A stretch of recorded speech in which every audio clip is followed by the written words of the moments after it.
Did Poop Henderson? Did Poopy Henderson? Did Poot? Did Coach Henderson? Did Scoot Henderson just release one of the most underrated basketball shoes of 2024? Let's find out. So what is good, YouTube? It is your boy Stash Trooper, and today we are reviewing the Puma Scoot Zeros. These babies retail for only $100, which is a deal, $110 in some colorways, and they are available at pretty much anywhere to get sneakers. I will have the best place to get them, first link in the description if you want to snag them. But without further ado, let's get into the review. Off rip, let's talk about that traction. The Puma Scoot Zeros feature this deep herringbone traction pattern alongside this octagonal, it's an octagon traction pattern right here. And on top of this, the materials that make up the traction, it's this like pretty traditional solid rubber. It's not too hard, not too soft. Overall, me likey. In between the mid hardness material and the deep grooves in the traction pattern, I think this would actually be a phenomenal outdoor hoop shoe. I think it would last a good amount of time and it would perform pretty cracked. But now for performance indoors, which is what I actually have experience with, these babies were actually really, really solid. Minimal slippage in any direction, did not pick up much dust, which is always wonderful. I know dust, you can just wipe it off, but these just barely picked up any dust, and I think it's because it's that not too hard, not too soft, and it's solid, which helps, because I think, if you guys don't know, shoes are translucent. Usually that means they pick up a little bit more dust. So performance, pretty grippy. I will give these babies a solid 8.5 out of 10 in regards to the traction. Oops, yeah, I almost forgot the traction test. No squeak.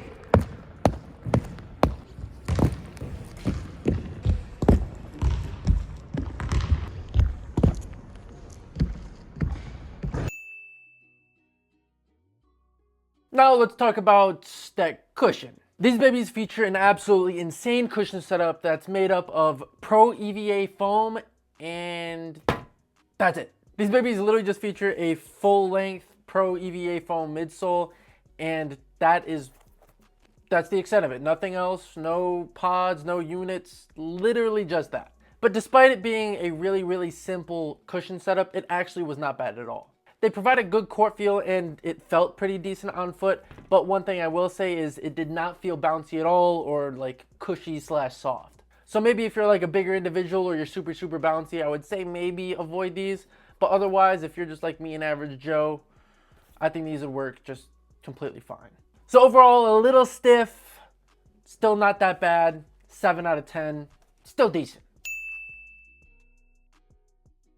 Now let's talk about that support. Now for support, it's pretty much just like the cushion in regards to it's super simple. Usually shoes have a shank plate, heel counters, fly wire, TPU, but these babies rely completely on the upper to provide the support. The upper is made up of this like textile material alongside some synthetic overlays, but this combined with the good court feel and low to the ground feel, I will say the support was surprisingly good despite the very minimal technology. Provided pretty good lockdown, no slippage in any direction, no heel slippage. So overall, man, I'd say it was pretty decent. Solid 8 out of 10 for the Poops support. Also, something I like to mention with the support is these are also true to size, so that too. So yeah, I forgot to record the material section, so here is a brief summary. Long story short, the upper is textile along with some synthetic overlay, and you know, the outsole is that solid rubber, not too hard, not too soft. That's about it. Therefore, solid 8 out of 10. Apologies, guys. Now let's talk about the look / swag. For those who don't know, in the look / swag rating, I essentially talk about the silhouette of the shoe, the colorway I have in hand, and the best colorways currently available. So let's do that. Off rip, I will say the silhouette is not bad. I feel like there's a lot of overlays, different materials, different textures. So there's like a lot of opportunity for some cool colorways to come out. But also it's like a lot of these weird shapes, and overall, meh. I feel meh about it. Nothing crazy special, nothing bad, just meh. And the colorway in hand is called the Georgia Peach colorway. I'm not the biggest fan of it. I think if they would have left out this green stripe, I would have liked it more. Maybe make it like a dark orange, like a fire or something. But overall, not the biggest fan. Let me know down below in the comments how you feel about it, but I think just the green right here kind of throws me off. I don't know why. But they are called the Georgia Peaches, like I mentioned, and I'm assuming that's like he's from Georgia or something. Editing me, maybe fact check that. Is he from Georgia? Alright. But even though I'm not the biggest fan of these, some of the best colorways currently available, and literally the only two other colorways, like when I'm filming this, that are currently available, are the Northern Lights and the Cheetos. You heard me right, that's a Cheetos collab.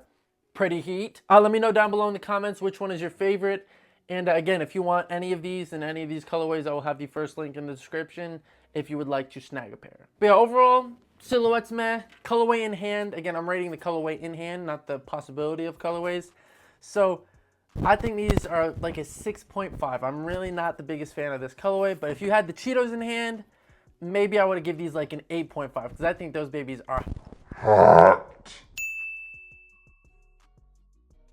Lastly, we talk about the weight. With the Scoot Zeros, these babies are on the slightly heavier side of the basketball shoe spectrum. I don't know what it is because the upper is pretty lightweight, but I don't know if that foam is maybe weighing it down a little bit. But with this scale on a 1 to 5, 5 being the lightest hoop shoe ever and 1 being super, super heavy, I think these are only like a 2.5. So 3's average, slightly heavier than average. So again, for someone like me, it's not that bad, but maybe if you're super bouncy, you like super light shoes, maybe these aren't the best for you, but again, just slightly heavier than average. So overall, the Scoots get a solid 7.36 out of 10, which again, not a bad rating at all. I would say this is a pretty solid shoe for $100. Probably one of the best performers for $100 and under. That's a wild statement by a wild man. They provide absolutely phenomenal traction, decent cushioning, pretty good materials again for only $100. So overall, really, really solid. So if you guys would like a pair, again, I'll mention it one more time. Link in the description, the best place to get them. But other than that, man, this review is over. If you have any questions, pop them in the comment section below. I will be answering any questions, concerns that you guys have. Additionally, let me know what shoes I should review next. Probably gonna review the AE1s, the JB2s, the Li-Ning Ushuai 18 soon. So again, let me know what you guys want to see and I will pop it out. The YouTube is going to be going crazy in this month of March. But I appreciate y'all for watching this far because not a lot of people do. If you could like, comment, subscribe, I would appreciate it. Consider it my birthday gift. My birthday is March 4th. I'll be turning 22 years of age. Wish me a happy birthday, why don't you? But again, I appreciate y'all. Hope you have a good one. I'm going to do my best to.